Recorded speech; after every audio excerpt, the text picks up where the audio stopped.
जय हिंद प्यारे बच्चों। आज का सुप्रभात। कक्षा 7 के बच्चे हम ध्यान देंगे, हम लोग नए पाठ के ऊपर पढ़ेंगे हिंदी पाठ्य पुस्तिका के भाग 2, यानी आपके वार्षिक परीक्षा के पाठ्यक्रम के अनुरूप हम पाठ 7 पर आगे बढ़ेंगे। पाठ 7 है आपका गीली मिट्टी। ये कहानी गरीब आदमी या भिखारी इस पे आधारित है। हम आगे बढ़ते हैं। आओ पढ़े पठन में। नींद में जैसे ही मैंने माया की आवाज सुनी, चौंक कर मेरी आंख खुल गई। बगल के पलंग पर नजर गई, माया वहां नहीं थी। माया यानी किसी का नाम है। माया की आवाज सुनी, चौंक कर मेरी आंख खुल गई, यानी वो क्या था, सोया हुआ था। बगल के पलंग पर नजर गई, बगल के बिस्तर पर जब उसकी आंख खुलती है और वो देखता है तो माया वहां नहीं थी। आज इतने सवेरे माया कैसे उठ गई? उठने पश्चात मन में सोचता है कि आज माया इतनी सुबह कैसे उठ गई। कुछ बात उसकी समझ में नहीं आई। आवाज दरवाजे पर से आई थी। आवाज दरवाजे पर से आई थी। लेखक क्या कह रहा है?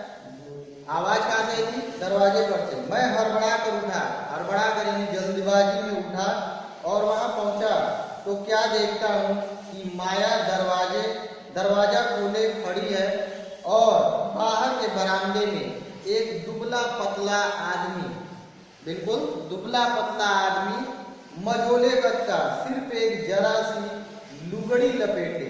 लुगड़ी यानी फटी पुरानी धोती। लुगड़ी का अर्थ हम स्पष्ट करते चलेंगे।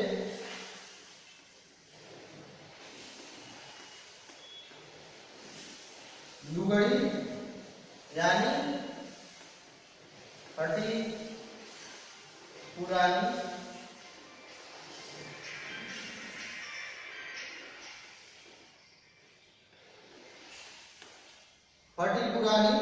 धोती या ओढ़ने का फटा पुराना वस्त्र। बाकी धड़ और टांगे नंगी, कुकड़ू बैठा था। बाकी धड़ और टांगे, बाकी उसका धड़ और उसके पैर क्या थे? नंगे थे और उकड़ू बैठा था। जिस प्रकार उकड़ू यानी घुटने से गर्दन को लगा के जिस प्रकार मुर्गे होते हैं उस प्रकार वो उकड़ू बैठा था। और मुझे भी गुस्सा आया कि यह मरदूद कहां से आ मरा। उठने के पश्चात देखा, क्या कहता है? माया की आवाज सुनकर बाहर जाता है। बाहर जाकर देखने के पश्चात उसे दुबला पतला मैले कुचेले कपड़ों से लिपटा हुआ एक निरीह सा दिखने वाला व्यक्ति दिखता है, जो उकड़ू यानी घुटने के बल सर को टिका के बैठा हुआ है। लेखक को भी उसे देखकर गुस्सा आता है कि यह मरदूद कहां से आ मरा, यानी यह कहां से अचानक टपक गया, यहाँ पर आ गया। मरदूद का मतलब होता है निकम्मा, कामचोर।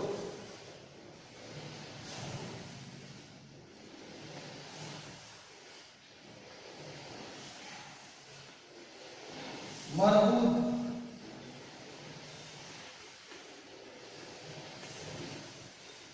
निकम्मा, जिसे निकाल दिया गया हो, कामचोर हो, निकम्मा हो, जिसके जिम्मे कोई कार्य न हो। मरदूद कहां से आप? मैंने डपट कर पूछा, कौन हो तुम? यहाँ कैसे आ गए? कौन हो तुम? यहाँ कैसे आ गए? लेखक ने उससे प्रश्न पूछने के लहजे में ये पूछा कि कौन हो तुम? उन्होंने परिचय पूछा कि तुम कौन हो, अपना परिचय बताओ, और यहाँ मेरे घर पर कैसे आ गए? दोनों ही सवालों का जवाब आसान था। उसने जो जवाब दिया लेखक को, वो जवाब बिल्कुल सुनिए आप। मैं एक गरीब भिखमंगा हूं। मैं एक गरीब भिखमंगा हूं जिसके सर पर छप्पर नहीं है। दो पंक्तियों में उसने उत्तर दिया कि मैं एक गरीब भिखमंगा हूं। भिखमंगा यानी भिक्षा मांगने वाला, भीख मांगने वाला।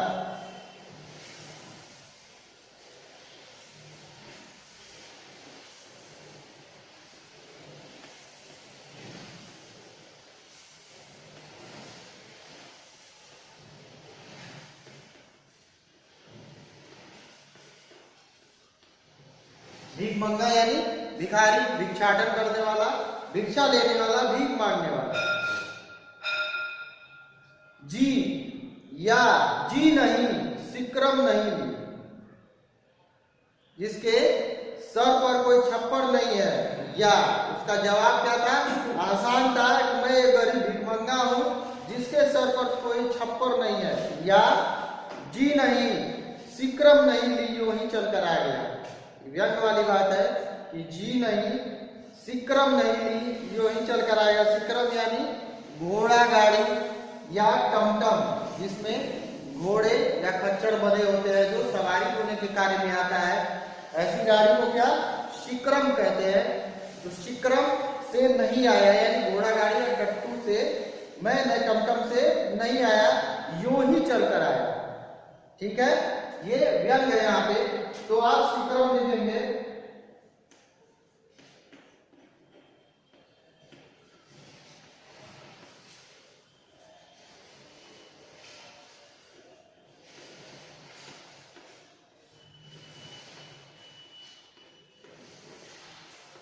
सिक्रम यानी घोड़ा गाड़ी, टमटम। सिक्रम नहीं ली, यूं ही चलकर आया, व्यंग है इसमें। मगर उसने कोई जवाब नहीं दिया। लेखक ने ये दोनों जो जवाब है कि मैं एक गरीब भिखमंगा हूं जिसके सर पर छप्पर नहीं है, लेखक ने मन ही मन सोचा कि या तो ये जवाब आएगा या दूसरा जवाब ये आएगा जो व्यंग है, जी नहीं, सिक्रम नहीं ली, यूं ही चलकर आ गया। मगर कोई जवाब नहीं मिला उसकी तरफ से, उस व्यक्ति की तरफ से लेखक को कोई जवाब नहीं मिला, जो कि मुझे और भी खला, खला यानी बुरा लगा। खला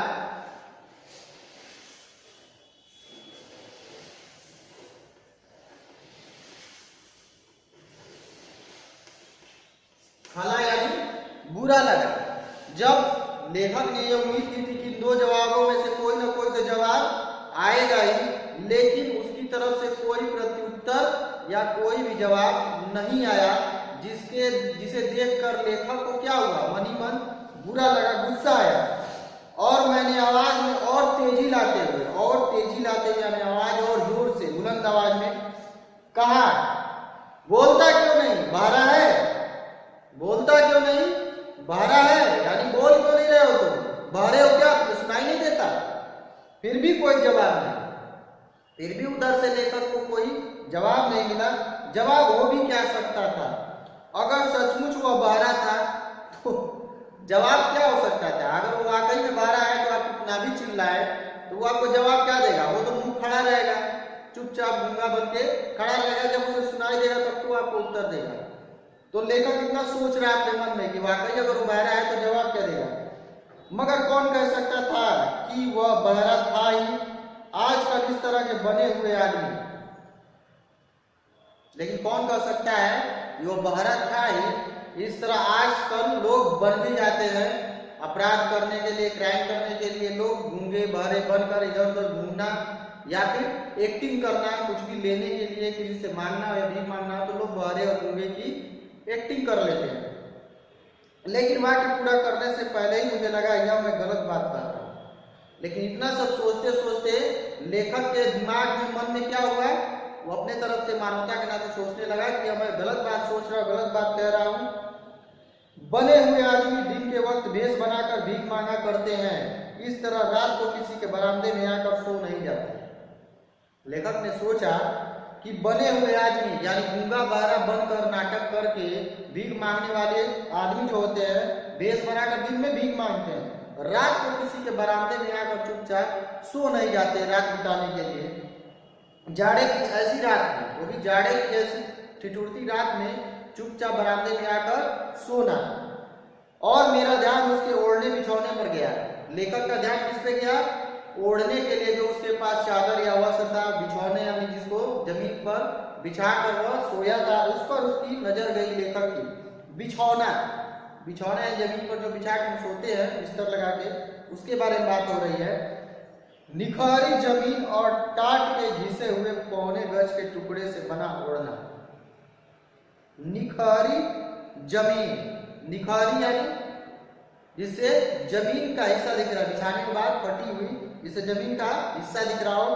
बिछौना निकहरी जमीन और टाट के घिसे हुए पौने गज के टुकड़े। टाट यानी बोरा चट्टी, इसको यानी जो मार्केट में आपका बैग मिलता है जूट का, इस तरह की जो टाट होता है, यानी इस बोरे के द्वारा वो अपना बिछौना बनाया था। टुकड़े से बना ओढ़ना, यानी उससे बना हुआ बिछौना और उससे बना हुआ ओढ़ना, यानी सोने के पश्चात जो शरीर के ऊपर डाला जाता है ओढ़ना। और हाँ एक चिक भी, और हाँ एक चिक भी जो उसने हमारे दरवाजे से उतार कर अपने ऊपर डाल ली थी। चिक यानी एक तरह से घास या बांस से, बांस की लकड़ी होती है, घास से बुना हुआ एक पर्दा। चिक भी जो उसने हमारे दरवाजे से उतार कर अपने ऊपर डाल ली थी। यह घास या बांस से बना हुआ बुना हुआ जो पर्दा था उसने कहां से प्राप्त की थी? लेखक के बरामदे पहुंचने पर दरवाजे से उतार कर, जो दरवाजे पर लोग ओट करने के लिए, आड़ करने के लिए लोग लगाते हैं, उस पर्दे को, चिक को उसने उतार कर अधिक ठंड लगने के कारण अपने ऊपर डाल लिया था। उस वक्त जब एक गद्दे और लिहाज से भी मेरा काम ठीक से नहीं चलता है। लेखक अपनी तुलना उस भिखारी से कर रहा है उसकी स्थिति से कि ठंड में, उस स्थिति में मेरा एक गद्दे और लिहाज यानी रजाई, नीचे बिस्तर पर, तख्त पर गद्दा और ऊपर से रजाई, उससे भी लेखक का काम नहीं चलता। जी होता है कि कुछ और ओढ़ ले। ठंड इतनी होती है कि एक गद्दे और रजाई से लेखक का कार्य नहीं चलता। उसके मन में होता है कि और कुछ मिल जाए तो ऊपर से ओढ़ ले ताकि ठंड से बचा जा सके। कैसे कटी होगी इसकी रात, यह सोचकर लेखक अपने मन में सोचता है, देखकर कि कैसे इस बेचारे की रात कटी होगी, इस भिखारी की रात कैसे कटी होगी। नींद तो क्या आई होगी, दांत बजते रहे होंगे, जांघों में हाथ डाले राम का नाम जपता रहा होगा, या शायद टहलकर ही रात काटी होगी। ये सारे जो विरोधाभास है, सारे जो विचार है लेखक के अंतर मन में, लेखक के भीतर, लेखक के मस्तिष्क में, ये आपस में दौड़ लगा रहे हैं, घूम रहे हैं, विचार चारों तरफ घूम रहा है। वो सोच रहा है कि नींद क्या आई होगी इसको। जब बरामदे में जो भिखारी सोया है, जब मुझे ठंड इतनी लगती है तो ये बरामदे में क्या सोया होगा, दांत इसके तो बजते रहे होंगे, ठंड के मारे दांत कटकटाते हैं, दांत बजते रहे होंगे, जांघों में हाथ डाले राम नाम जपता होगा। लेटने की बात करवट लेने वाले लोग क्या करते हैं, पैर सटा लेते हैं और जांघों के बीच में दोनों हाथ दबा के गर्मी का अनुभव करते हैं। वैसा इसने किया होगा और राम का नाम जपता रहा होगा, या शायद टहल कर ही रात काटी होगी। किसने देखा है और किसको दिखाने के लिए यह शक्ल बनाई है? किसने देखा है और किसको दिखाने के लिए यह शक्ल बनाई है? इन ठंडी सूनी दीवारों को, यानी इस व्यक्ति की दीनहीन जो अवस्था है, ये भिखारी जो दीनहीन अवस्था में है, इसका चेहरा जो क्या है, दरिद्रता और अभाव से घिरा हुआ है, ये किसको दिखाने के लिए इसने बनाया है? इन दीवारों को, ठंडी सूनी दीवारों को बने हुए आदमी, यह क्या बना हुआ आदमी है और अपनी बात मुझे कुछ सताने लगी। लेखक ने मनी में कहा कि बना हुआ आदमी, फिर अंत में सोचने लगा कि बना हुआ आदमी ये कहाँ से बना हुआ आदमी है। यह मैंने जो बोला है, मैंने जो सोचा, यह सोचकर उसकी बात लेखक को खुद अपने मन में कचोटने लगी कि मैंने ये बात क्यों सोची, क्या वाकई में ये बना हुआ है? अगर बना हुआ होता तो दिन में भीख मांगता, रात को इतनी ठंड में ठिठुरने की क्या आवश्यकता थी इसे।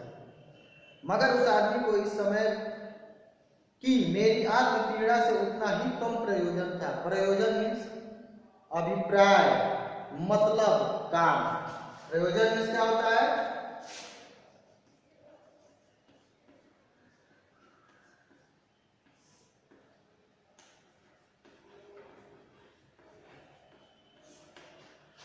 प्रयोजन का मतलब होता है मतलब, उससे मतलब रखना, उससे काम रखना, उससे अभिप्राय रखना। तो उस आदमी को इस समय, यानी लेखक के मन में इतनी सारी जो बातें अभी आप लोगों ने सुनी और समझी, लेखक के मन में चल रहे इस विचार से भिखारी अवगत नहीं था। भिखारी को जानकारी नहीं थी कि जिस मकान के मालिक के बरामदे, मकान मालिक के बरामदे में मैं सोया था, उस मकान मालिक के मन में क्या चल रहा है। उसको इन सब चीजों से अभिप्राय नहीं था, ना ही कोई मतलब था, जितना 2 मिनट पहले की कठोरता।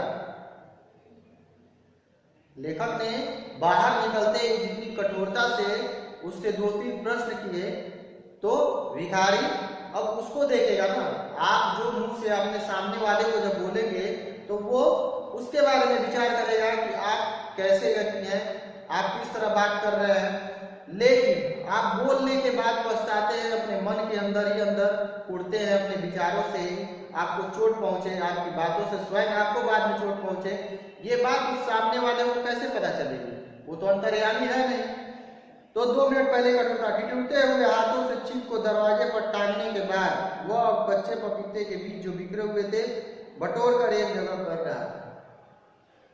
रात को उसने चिक यानी जो बांस और घास के द्वारा बुने हुए जो पर्दे थे जो दरवाजे पर आड़ करने के लिए लेखक के दरवाजे पर लगे थे, उसको उतार कर रात को ओढ़ा था। जब लेखक ने कठोर शब्दों का प्रयोग किया तो उसने क्या किया, उस चिक को वापस उसी जगह पर उसने पर्दे को उसी जगह लगा दिया और कच्चे पपीते के बीज जो बिखरे हुए थे वहीं आसपास उनको बटोर कर एकत्रित करके इकट्ठा करके एक जगह कर रहा था। उसने हमारे ही पेड़ से एक कच्चा पपीता तोड़कर, कच्चे पपीते के जो बीज थे जिन्हें वो बटोर कर एकत्रित करके एक जगह कर रहा था, वो किसके थे? लेखक उसके बारे में कह रहा है कि हमारे ही पेड़ से एक कच्चा पपीता तोड़कर उसने शायद अपनी भूख बुझाने की कोशिश की। लेखक के लॉन में जो बगीचे में जो पपीते का पेड़ है उससे उसने कच्चा पपीता तोड़ा और रात को उसने उसी से अपनी क्षुधा यानी भूख को शांत किया खाकर। लेकिन अभी शायद वो पूरी तरह जानवर नहीं बन पाया था। लेकिन वह शायद अभी पूरी तरह जानवर नहीं बन रहा। जानवर होते हैं, क्या होते हैं? वो उनका जो भोजन होता है, भोजन करने का तरीका डिफरेंट होता है। या तो खाते खाते छोड़ देते हैं, या अगर चीज वस्तु उन्हें प्रिय लगती है भले वो मनुष्य के प्रयोग में ना हो तो उसे पूरा खाते हैं। तो कच्चा पपीता शायद वो कोई जानवर नहीं बन रहा, इसलिए पूरा पपीता नहीं खा सका था।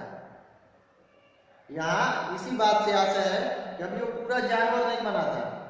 अगर वो कच्चा पपीता किसी गाय, भैंस या बकरी या फिर किसी अन्य जानवर को मिल जाता जो शाकाहारी जानवर है, वे क्या करते हैं? वह कच्चा पपीता इंसान बहुत कम खाते हैं, लेकिन वे जानवर क्या करते हैं? उसे पूरा खा जाते हैं। लेकिन वो नहीं खा पाया, वो थोड़ा ही खा पाया। उससे क्षुधा शांत करने के लिए तोड़ा तो, लेकिन वो खा नहीं पाया पूरा। आधा टुकड़ा किसी तरह नोच नोच कर खा गया था और आधा ज्यों का त्यों पड़ा हुआ था। जब उसे भूख लगी थी तो पपीते के आधे हिस्से को खाया, लेकिन बाकी बचे हुए आधे हिस्से को खा सकने की उसके अंदर हिम्मत नहीं थी। पपीते के बीज सब इधर उधर छिटके हुए थे जिन्हें वह अब बटोर रहा था।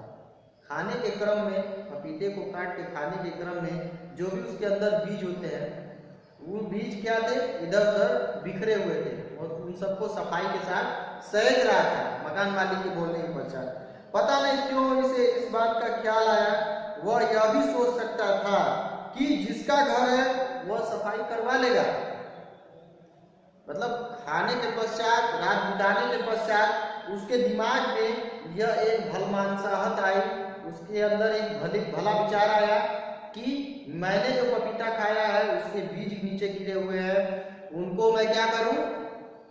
मैं किसी और के घर आया हूं, रात में मैं किसी और के घर मैंने बिताया, उसके बगीचे का पपीता तोड़ा, खाया, उसके जो बीज गिरे हुए हैं वह मुझे ही साफ करने चाहिए। उसके अंदर ये विचार आया।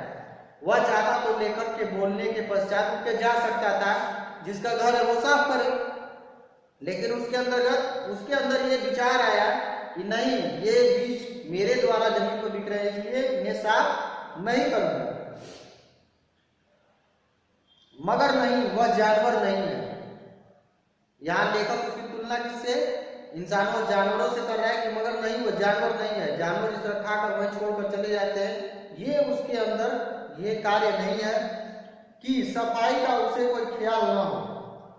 यानी वो भी एक मनुष्य है, जानवर नहीं है, उसे भी सफाई का ख्याल है कि हम जहाँ कूड़ा करकट या कचरा या जो भी अपशिष्ट पदार्थ छोड़ते हैं उसे साफ करना भी हमारा ही कर्तव्य है, किसी और का नहीं। जहां उसने रात गुजारी है, जहां से अब वह जा रहा है, रात उसने वहां बिताई थी और वहां से वह जा रहा है, उनकी पत्नी यानी माया। लेखक और उनकी पत्नी माया के चिल्लाने और बोलने के पश्चात वो उठा है, पर्दे को वापस उसने दरवाजे पर टांगा और वो जाने की तैयारी में है।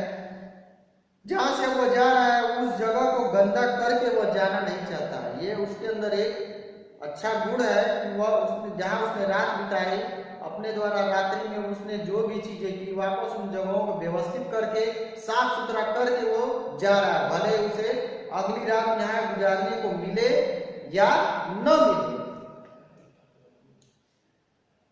मैं नहीं कह सकता कि उसके दिल में क्या बात थी।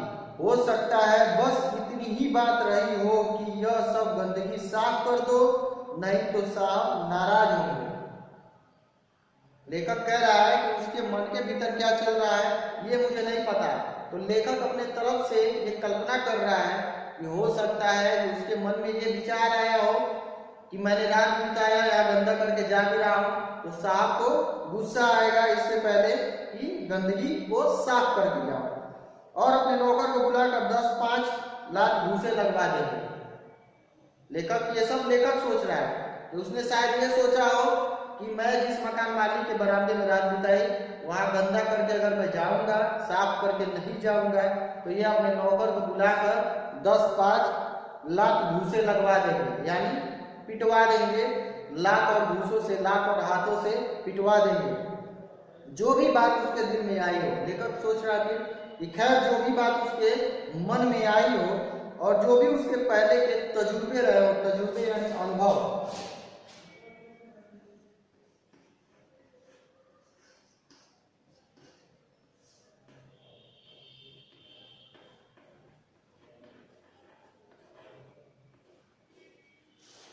तजुर्बे यानी अनुभव। मैं कुछ नहीं जानता, उसके जो भी पहले के तजुर्बे हो, अनुभव रहे हो, मैं कुछ नहीं जानता, लेखक कुछ नहीं जानता। मैंने बस इतना देखा है कि वह जाड़े के मारे की गिरती हुई उंगलियों से जैसे तैसे गंदगी इकट्ठा कर रहा है। लेखक ने कहा कि उसने अपने मन में क्या सोचकर सफाई की ये मुझे नहीं पता, ये मुझे नहीं पता, लेकिन फिर भी वो सफाई कर रहा है और ठंड के मारे अपनी ठिठुरती हुई कांपती हुई उंगलियों से वह फर्श पर गिरे हुए पपीते के बीज के दानों को क्या कर रहा है, एकत्र कर रहा है, साफ कर रहा है।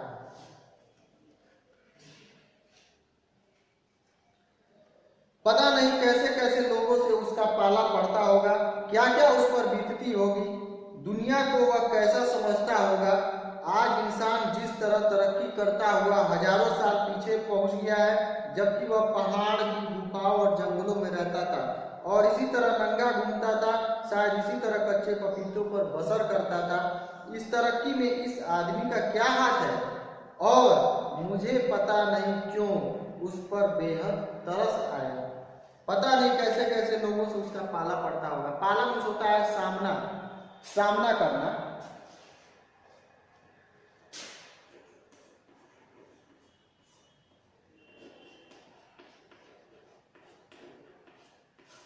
सामना करना, पेश करना, किसी व्यक्ति से हमारा पाला पाना यानी उससे सामना होना, आमने सामने होना।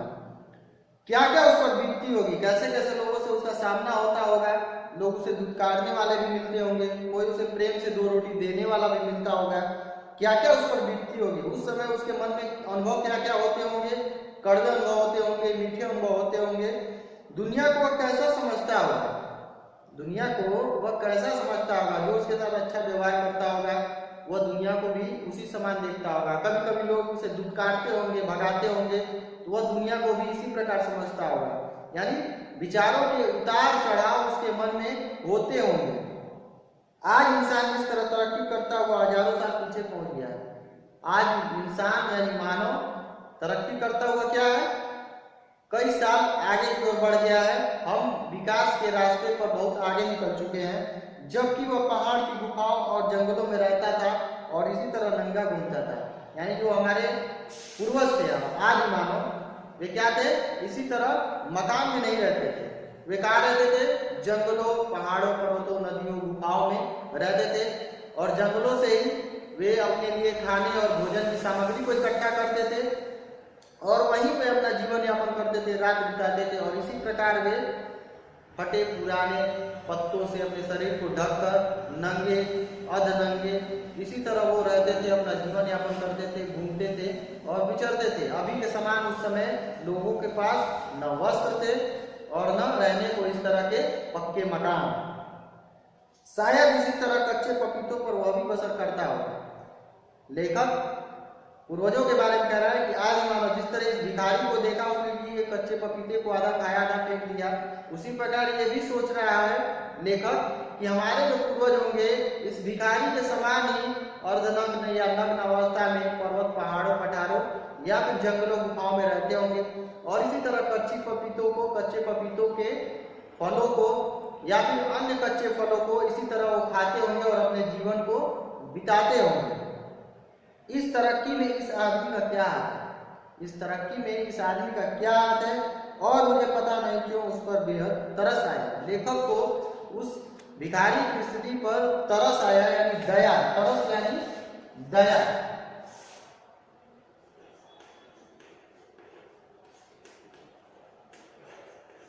तरस आना का मतलब क्या हुआ? दया होना। उसके मन में उस भिखारी के प्रति क्या हुई? दया हुई।